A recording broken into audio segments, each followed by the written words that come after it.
Bon après-midi à tous. Merci encore une fois. Vous êtes avec nous pour le press briefing du National Communication Committee, le COVID-19.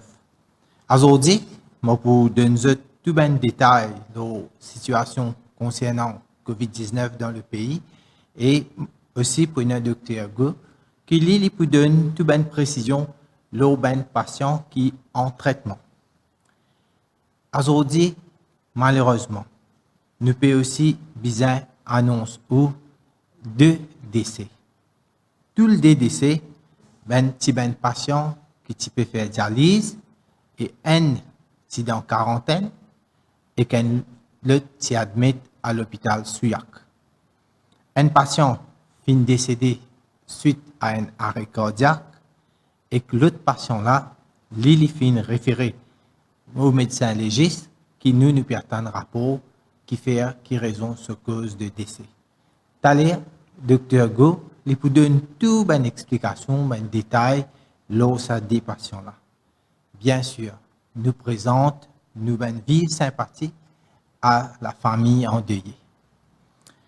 COVID-19, la situation nous fait une guetter là, qui est un cas qui nous fait gagner pendant les dernières 24 heures. C'est-à-dire, nous pouvons gagner un coup dernières 24 heures, qui quantité, qui nombre de cas nous fait gagner. Dans le press briefing hier, moi j'ai déjà annoncé qu'il nous gagné 3 cas depuis le matin. Et puis, ça nous a déjà fini de communiquer hier dans le press briefing. Après, aujourd'hui grand matin, dans nos communiqués, nous faisons annonce 16 nouveaux cas. Un petit peu plus tard dans la journée, juste après le communiqué, nous faisons aussi ajouter là-dedans 3 nouveaux cas qui sont là, laboratoire, l'aéroport, qui finissent détecter. Alors, c'est 3 cas qui nous finissent gagner grâce à contact tracing. Total, je veux dire hier, pour 24 heures temps, nous finissons gagner 32 cas qui sont positifs. Aujourd'hui, à l'heure qui m'a cause avec vous, le laboratoire, il finit faire 384 tests PCR et là-dedans, nous finissons gagner 6 cas positifs et tous ces 6 cas-là, sont sortis dans le même cluster. Et, tout à l'heure, nous pouvons donner une information plus qui manière nous finissons gagner ces cas-là. Si nous regardons le tableau, depuis le 5, alors, il est comme suite. Les 5 mars, depuis ça, qui quantité de cas nous finissons gagner, il est comme suite sur tout 20 cas local. 276 cas qui nous finissent gagner grâce à contact tracing avec COVID Testing Center. 38 cas finissent positifs dans quarantaine. 13 cas sortis d'un test qui nous fait, un random test qui nous fait un peu partout, dans plusieurs régions, plusieurs villages et tout. 53 personnes ils finissent gagner des choses. Je veux dire, 53 personnes ils finissent à la case, depuis dans un treatment center. Et il y a 274 cas positifs. Allez, à l'heure actuelle qui me cause, nous avons 274 cas actifs. Tout à l'heure, Dr. Go pour donner un détail sur tous les cas actifs qui nous avons. Je peux causer les clusters. Là, tous les clusters qui nous ont annoncé avant, nous avons des nouveaux clusters. Un premier cluster, c'est un cluster au niveau à l'hôpital Souillac. Et à ces eaux, ça cluster l'hôpital Souillac, nous avons 54 cas qui sont associés à ce cluster-là. Dans ces 54 cas-là, il y a staff l'hôpital, il y a patient l'hôpital et aussi il y a ben proche, ben patient et ben staff l'hôpital. Il y a un autre cluster, un deuxième cluster. Ce nouveau cluster-là, c'est les trouve, on appelle les cluster Glen Park-Vacois. Moi, j'explique ça. Le 26 mars dernier, nous finissons un cas positif dans COVID Testing Center à l'hôpital Candus. C'est-à-dire, nous avons détecté un cas là-bas dans le COVID Testing Center. Bien sûr, quand nous détectons un cas, nous posons question patient, nous demandons l'écoute les finales et nous faisons le contact tracing pour tout ça, ce qui est associé avec sa patient qui nous a détecté dans le COVID Testing Center le 26 mars dernier. quand nous finissons commencer à l'exercice là, nous finissons apprendre que sa passion là, positif, sa passion positive là, bon, avant ça, l'itial d'un l'enterrement à Glen Park. Par quoi? Et là, le 15 mars dernier, en plein confinement. Imaginez, veut dire, passion que nous finissons gagner, les finales d'un l'enterrement, le 15 mars dernier, là, nous, ministère, l'équipe du ministère, commence sur l'enquête là. 10 personnes qui sont décédées, veut dire, passion là, quand ils sont dans sa l'enterrement là, ça 10 personnes qui sont décédées, ils tiennent un problème de santé, et que ce madame, c'est un staff de l'hôpital Candus. Veut dire, 10 personnes qui sont décédées, patient là-bas, et puis patient sur madame, c'est ça, 10 personnes qui finissent décédées, ce madame, il y a un staff de l'hôpital Candus. Nous finissons tester madame là, bien sûr, nous contact tracing, nous commençons à faire test nouvelles, et lui aussi, les finissent positifs. Nous finissons poursuivre nos tests contact tracing à mesure que nous gagnons un cas positif, nous continuons notre travail. Et à ce jour, lié avec ça, l'exercice de contact tracing là, nous finissons gagner 20 personnes qui finissent infectés et qui sont reliés avec l'enterrement là. Imaginez, avec ça l'enterrement là, et un cas qui nous détecté l'hôpital Candus, quand nous remontons cas qui est dans l'enterrement, quand nous faisons un test, 10 personnes qui finissent décédés sur madame est positif, et là-dedans, quand nous continuons, nous trouvons que maintenant, nous gagnons 20 personnes qui finissent testés positifs, qui sont dans l'enterrement, et où, car imaginez, à cause de ça, nous appelons un cluster Glen Park. Qui fait hémopédiase de ça, bien sûr, on rend nous compte que nous finissons gagner 20 cas dans l'enterrement. 20 cas qui nous finissent gagner dans l'enterrement. Pareil, comme dans le passé, nous finissons gagner un cas dans la prière, et la 20 cas qui dans la prière nous remontent à 85 cas. 20 cas dans l'enterrement, 85 cas dans la prière.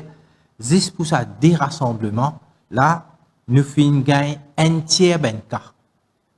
Tout ça, 20 cas que nous pouvons gagner là, c'est un tiers de cas qui nous finissent gagner avec ça, ben rassemblement là, depuis les 5 mars. Gouvernement, pas capable de mettre, je veux dire, gouvernement, il n'est pas capable de mettre un policier derrière chaque Mauricien. Pas capable de faire ça. Nous besoin commencer à vivre avec ce virus-là. Premier ministre, fin dire. Moi-même, je venu, je fin dire. Ce virus-là, il est pour là pendant longtemps. Nous sommes capables d'adapter. Ça qui nous besoin faire, nous besoin connaître comment pour adapter, nous besoin connaître l'habitude et que nous besoin vivre avec lui. Là, bientôt, le 31, nous pouvons commencer réouverture partielle. C'est une réouverture partielle, moi insister, moi dire, parce que pas pédia dimoun, pas pédia dimoun sorti, commence à le faire, pas pédia dimoun à le promener partout, mais c'est une ouverture partielle, pareil comme la dernière fois, nous pouvons faire. Là aussi, nous pouvons dire une ouverture, tigit, pour qu'il permette principalement nous l'économie fonctionner, nous l'économie rouler. Et ça, ce n'est pas juste responsabilité gouvernement, c'est nous tous nos responsabilités. Alors, nous devons faire bien attention, nous tous nous devons responsables. Nous qui avons responsabilité, nous qui avons responsabilité, première affaire, nous devons protéger nous-mêmes, nos familles et protéger, bien sûr, nos pays. Et pour faire ça, c'est bien simple. Plusieurs fois, nous faisons répéter. C'est mettre un masque correctement si nous avons envie de protéger nous-mêmes, nos familles, nous avons envie de protéger notre travail, nous avons envie de protéger l'économie. Veut dire, les bonnes mesures bien simples, mettre nos masques correctement, garde distanciation code bizarre et bien sûr, lave-nous la main correctement. c'est le seul moyen qui est là pour nous casser la chaîne de transmission. Et maintenant, nous avons aussi le vaccin. Le vaccin qui vous connaît, la campagne fini démarrer et doucement, doucement, nous pouvons continuer nos chemins vers faire vaccin pour la population et ça, graduellement, nous pouvons faire. Si demain, par où, ou décider, mettre risque, vous connaissez comment on peut dire, on peut dire comme ça, si l'autorité finit déjà met tout en garde, si l'autorité, même il y a l'amende, même il y a tout ça, connaît sanction qui prend là, mais seulement tout ça là, les secondaires. C'est nous, chacun besoin qu'on prend ses responsabilités. C'est chacun besoin qui manière les besoin protéger sa famille. Alors tout ça là, les vins, chaque dimanche, les besoin connaît, qui les besoin faire, surtout les quand ils connaissent à bientôt nous prenons une réouverture partielle. Rappelle bien, qui vous peut surtout pas se mettre ou la vie en danger, ou la famille, et aussi la vie au prochain dans le pays. Parce que si nous prenons nous adopter tout geste sanitaire, bien sûr, nous protégeons nos familles, nous protégeons nos voisins. Mon retourne le cluster SUAC. Livré, qui nous est un staff qui est testé positif, mais encore une fois, je fais l'appel à tout ben staff qui a besoin de faire le vaccin. Nous connaissons depuis le commencement, ça même nos priorités, ben frontliners, ben personnel de l'hôpital, ben personnel de tout ben centre de santé, nous donnons d'autres priorités. Et vous connaissez, si nous avons le chiffre, alors pas tout staff finit saisir ça, l'occasion pour faire le vaccin là. Même ça, là, à partir de demain, nous pouvons repasser de tout l'hôpital.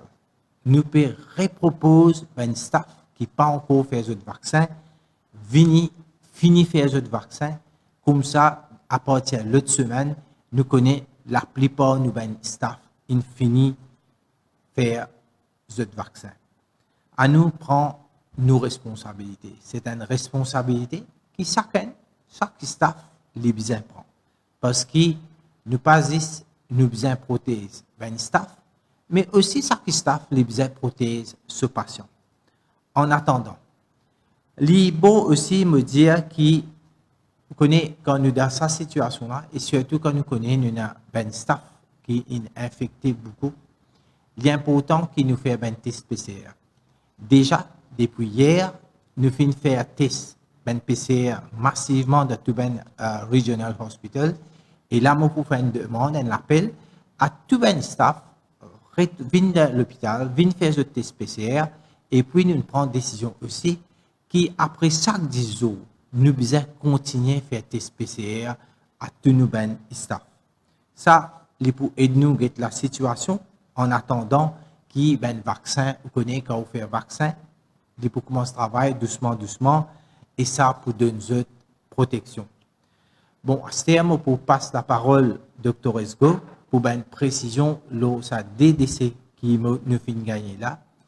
Dr. Go, lui aussi, pour passer en revue, là, vous connaissez tout ben patient qui en ce moment peut faire traitement de l'hôpital et aussi pour, bien sûr, cause de l'importance du vaccin, des gestes barrières et après ça, nous vous prenons une question de la presse. Merci, Monsieur le Ministre. Bonsoir à tous et à toutes. Donc, je vais, comme chaque soir, vous donner des nouvelles des patients qui sont infectés par la Covid. Donc, sur l'ensemble des patients, nous avons 5 patients qui ont des symptômes. Parmi ces 5 patients, donc tous les autres n'ont pas de symptômes. Parmi ces 5 patients, il y en a 2 maintenant qui sont intubés. Ça veut dire qu'ils respirent grâce à un appareil. Donc ces 2 patients, c'est cette dame de 70 ans dont je vous parle depuis un bon moment, qui semble s'améliorer doucement, mais sûrement depuis 2-3 jours. Donc elle reste dans une situation qui est très compliquée. Les patients de réanimation sont toujours des gens extrêmement fragiles auxquels tout peut arriver à n'importe quel moment de la journée. Mais disons que sa tendance, c'est de s'améliorer doucement mais constamment depuis 3 jours. Ensuite, il y a une nouvelle dame dont je ne vous ai encore jamais parlé, qui est une femme d'une 50aine d'années, qui est atteinte d'une maladie chronique digestive assez sévère. Et cette dame était hospitalisée dans un ICU d'une clinique privée où elle était depuis 5 jours pour des symptômes digestifs sévères. Et il se trouve que le jour où elle a été diagnostiquée comme positive, le médecin a demandé une PCR parce qu'elle commençait à avoir des symptômes respiratoires. Elle toussait un petit peu et elle était légèrement essoufflée. Donc cette patiente a été diagnostiquée PCR positive, donc atteinte de la Covid, et elle a été transférée à INT. Alors, elle est déjà arrivée dans une situation assez compliquée. Bon, bien sûr, elle avait eu tous les traitements nécessaires et même des corticoïdes et des anticoagulants dans la clinique d'où elle venait, donc elle avait été très bien prise en charge. Mais elle est arrivée avec ce qu'on appelle des troubles métaboliques, c'est-à-dire un sang trop acide, pas assez de bicarbonate, enfin une situation de réanimation sanguine très compliquée. Et à cause de cela, très probablement, elle s'est aggravée très vite au niveau respiratoire. Elle a dû être intubée. Elle est en train d'avoir un nouveau scanner thoracique et abdominal pour essayer de voir qu'est-ce qui se passe. Alors c'est assez compliqué parce que oui, d'accord, elle a une affection pulmonaire à la Covid, mais elle a aussi peut-être des complications de sa maladie digestive. Donc elle est dans un état qui est relativement inquiétant.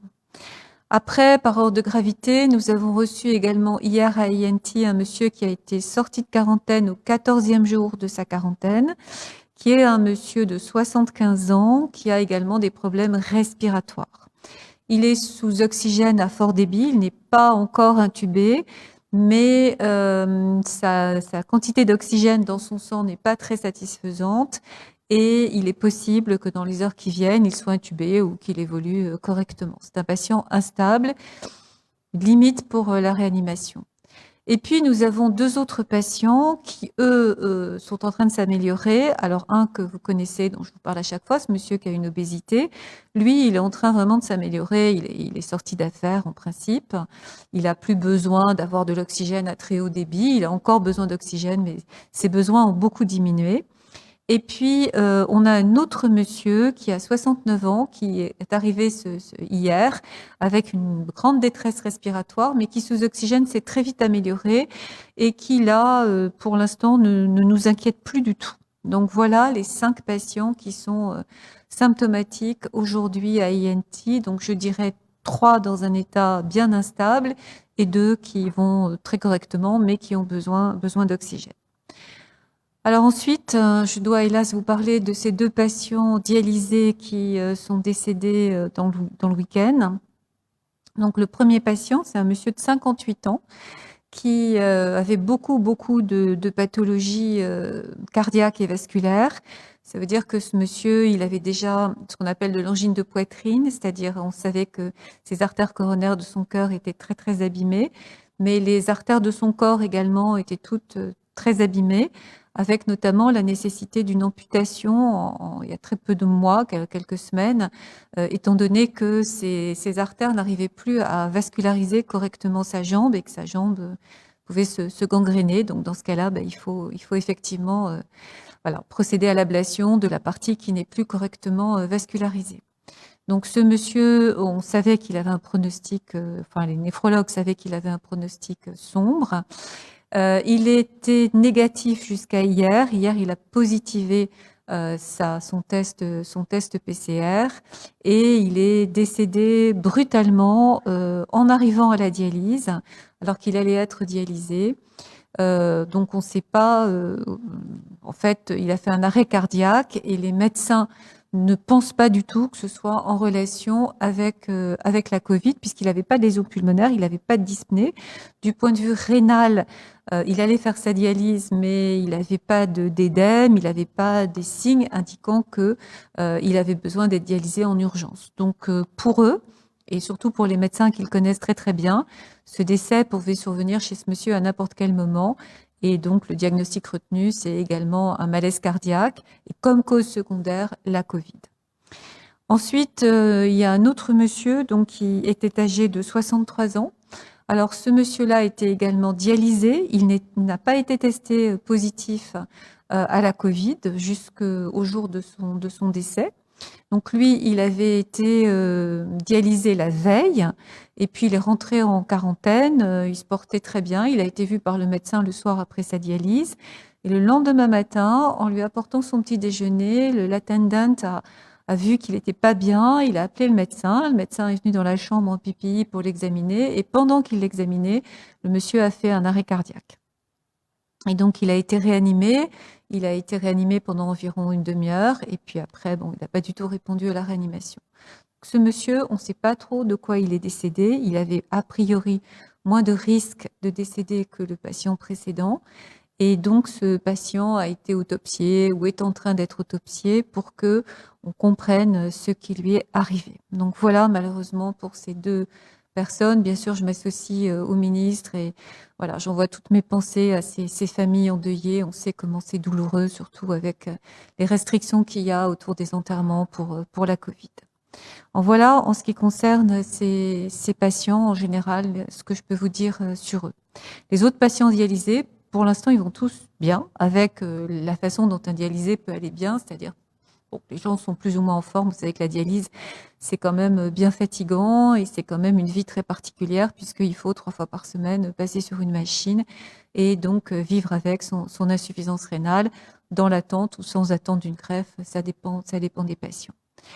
Voilà. Alors après, ce que je peux rajouter par rapport à ce qu'a dit le ministre, c'est que, bon, quand on parle de cet enterrement où il y a eu toutes ces personnes qui ont été contaminées, on voit bien d'abord que nous étions en confinement et qu'il n'y avait pas que 10 personnes, puisqu'au total, il y a 21 personnes, je ne compte pas l'épouse qui a dû être peut-être infectée d'une façon différente, on ne sait pas trop puisqu'elle est aide-soignante, mais il y a quand même eu 21 personnes contaminées, ce qui veut dire que l'enterrement, il n'y avait pas 10 personnes et que les gens n'ont pas pris leurs précautions, n'ont pas mis leur masque.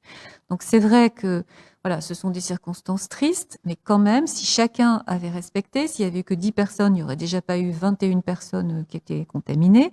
Et ensuite, il n'y aurait pas eu autant de personnes si les gens avaient respecté les gestes barrières. Alors, on vous le dit tous les soirs, mais c'est vraiment comme ça qu'on peut s'en sortir. On n'y arrivera jamais si les Mauriciens ne nous aident pas.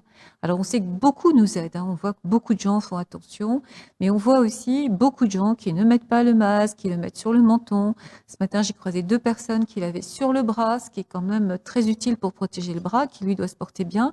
Mais par contre, les virus, pendant ce temps-là, ils peuvent rentrer par la bouche, par le nez, et se développer et entraîner une maladie. Quand il y a une personne qui se contamine, vous savez bien qu'après, il y en a plusieurs dans son entourage, puis ces plusieurs personnes, si elles ne sont pas diagnostiquées, c'est encore plusieurs autres, qu'à partir d'un patient, peuvent se développer des centaines, voire des milliers de cas. Donc, encore une fois, c'est extrêmement important. Et je dis à nos staffs que c'est surtout aussi très important pour eux. Nous devons montrer l'exemple.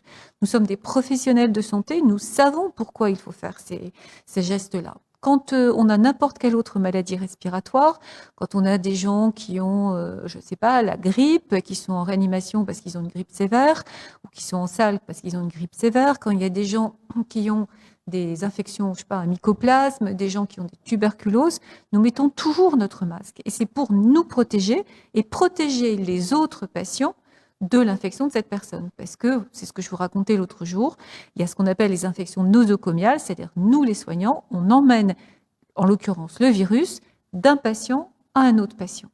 Et on peut amener la mort à ces patients. C'est quand même une responsabilité énorme.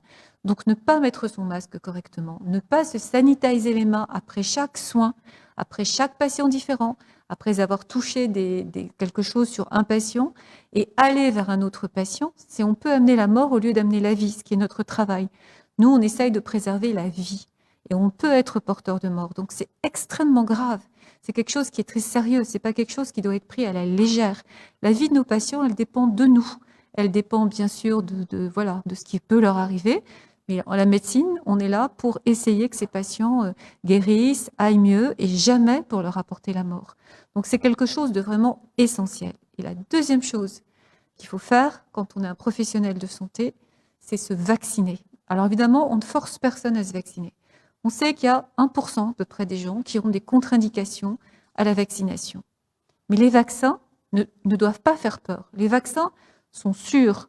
Les vaccins que nous avons, le AstraZeneca et maintenant la Covaxin et plus tard les vaccins chinois, ce sont des vaccins qui ont été faits à des millions de personnes. Ce sont des vaccins qui ont été étudiés, dont on sait qu'il n'y a pas d'effets secondaires graves. Alors, on n'est jamais sûr à 100%. Il peut toujours y avoir des publications qui arrivent après un certain temps. C'est tout à fait possible. Mais le rapport bénéfice-risque du vaccin, il est énorme. Peut-être que de temps en temps, une personne va avoir une réaction allergique sévère. Peut-être que de temps en temps, il va y avoir une complication minime au vaccin. Mais par rapport à, quand on est un professionnel de santé, donner la mort au lieu de donner la vie, je crois que le problème ne se pose pas. Et je crois que c'est notre devoir que de nous faire vacciner, sauf si nous avons des contre-indications, effectivement.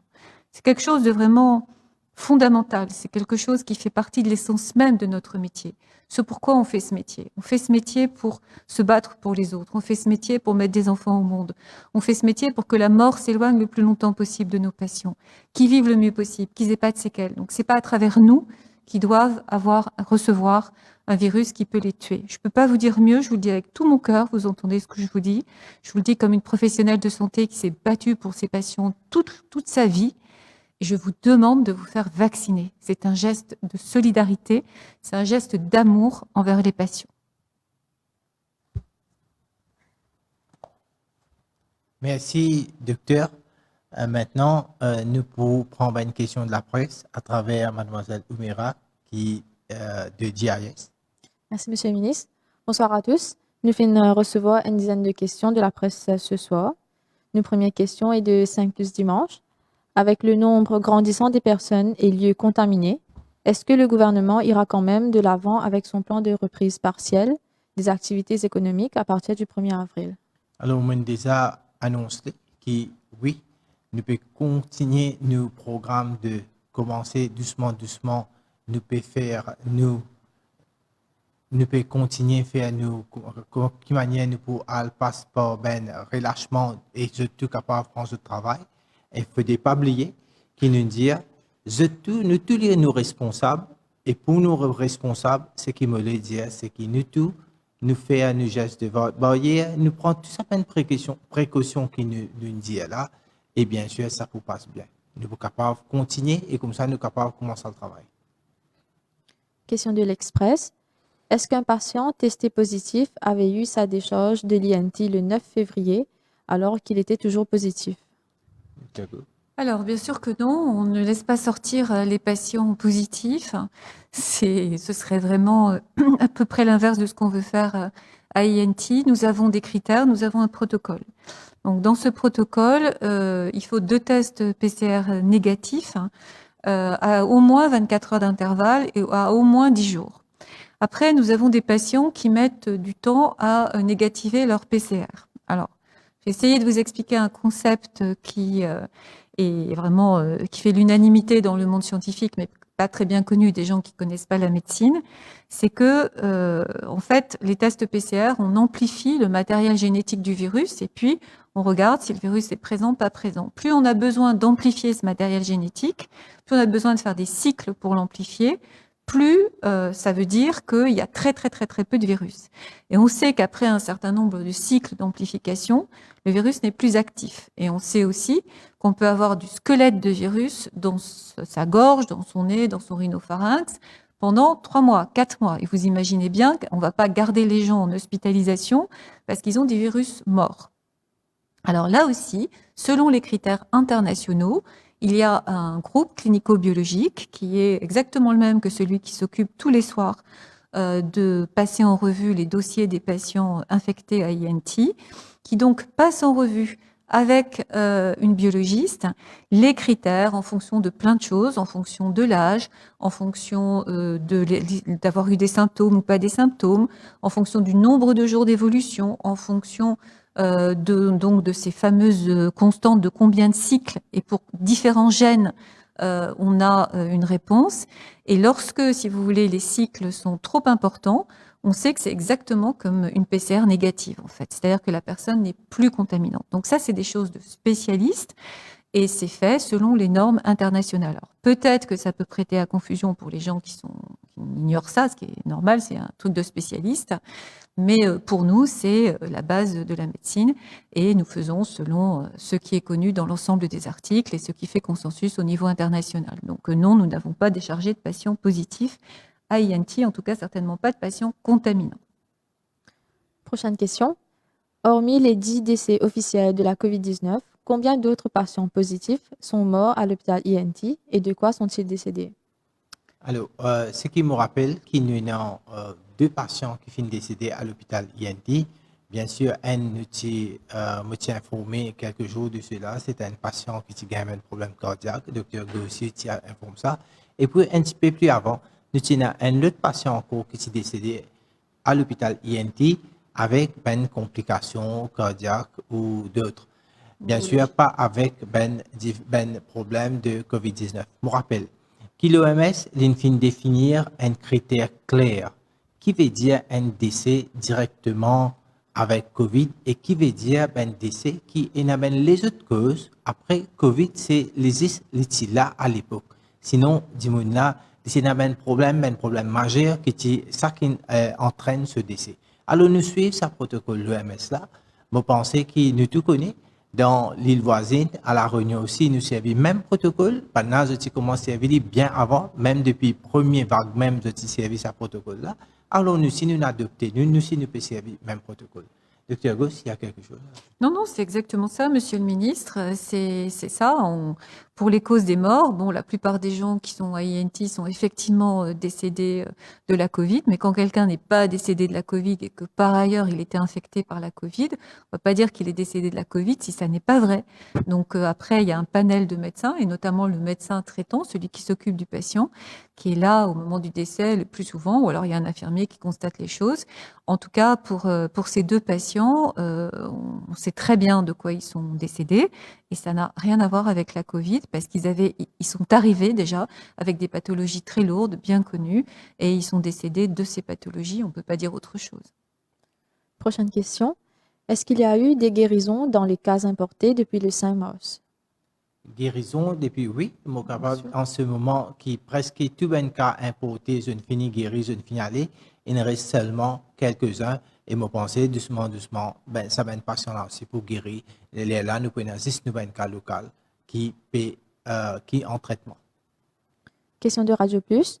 En ce moment, nous trouvons beaucoup de cas à travers contact tracing qui pas retrouvent dans man clusters. Est-ce qu'il nous capable de connaître dans qui les autres régions peut détecter un nouveau cas de COVID-19? Alors, jusqu'à là, je vais dire que la plupart des cas qui nous font gagner, je tout fini avec cluster. Aujourd'hui même, je fin dire. Alors, peut-être sa question-là, l'invini, parce qu'il nous fait gagner un cas à l'hôpital de Suyac et surtout à Glen Park. Mais déjà, c'est bien clusters. Et même, moi aussi, nous finissons expliquer qui manière un cluster lié avec un autre cluster, lié avec un les autres clusters. Alors, tout ça là, nous finissons établi. Et après quelques-uns des cas qui nous finissent gagner, qui ne sont pas capables de linker avec aucun cluster, sinon, majoritairement, presque tout les cas déjà dans un cluster. Question de Express. Monsieur le ministre, d'après les chiffres disponibles à ce jour, moins de 50% des frontliners de la santé, police, hôtels, etc., se sont fait vacciner. Est-ce que le gouvernement dispose d'un plan stratégique et d'un deadline pour que tous les frontliners acceptent de se faire administrer le vaccin? Oui, alors, Mondiali, qui nous, d'abord, le staff, tous ceux qui travaillent à l'hôpital, ben, personnel de la santé, nous peut redire qu'ils ont fini faire le vaccin pour protéger eux-mêmes, pour protéger les patients et pour protéger la famille. Nous finissons guetter ce qui finit arrivé à l'hôpital Suyac.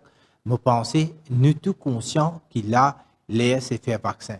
Déjà, le ministère, à partir de demain, pendant 5 jours, on peut mettre à votre disposition qui finit faire le vaccin. Comme ça, dans 5 jours, dans ce délai-là, les permet majorité nous ben staff faire le vaccin. Le vaccin, c'est une affaire de volontaire, mais en même temps, nous tous nous devons prendre nos responsabilités quand nous faisons ou bien quand nous ne pas les faire aussi. Question de 5 plus dimanche. Pourquoi les régions où habitent les personnes infectées ne sont pas communiquées? Euh, En fait, nous, parce que toute région qui communique, aujourd'hui même, nous faisons communique la région de Glen Park.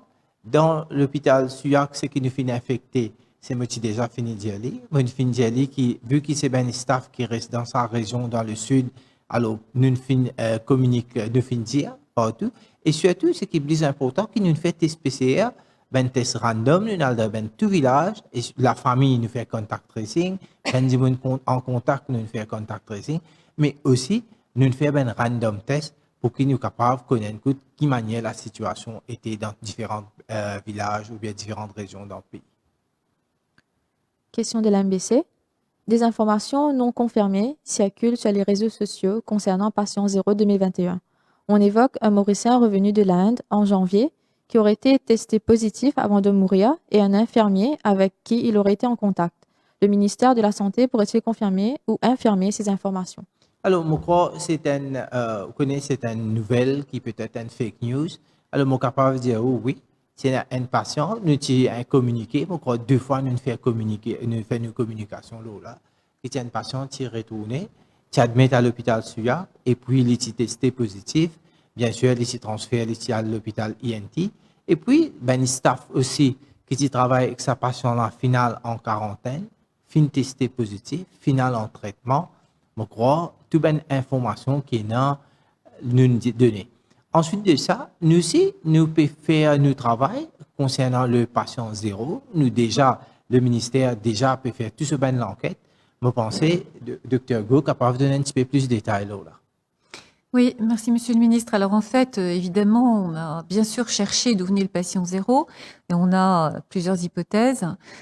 Parmi ces hypothèses, il y a effectivement les staffs qui sont contaminés à INT. Et dès que l'on a appris qu'il y avait ce cluster à Souillac, nous avons regardé le séquençage du virus de ce monsieur que nous avions. Nous avions sa souche, nous l'avions envoyée, je ne sais plus si c'est en Angleterre ou en Afrique du Sud, parce qu'on a envoyé dans 2 endroits différents.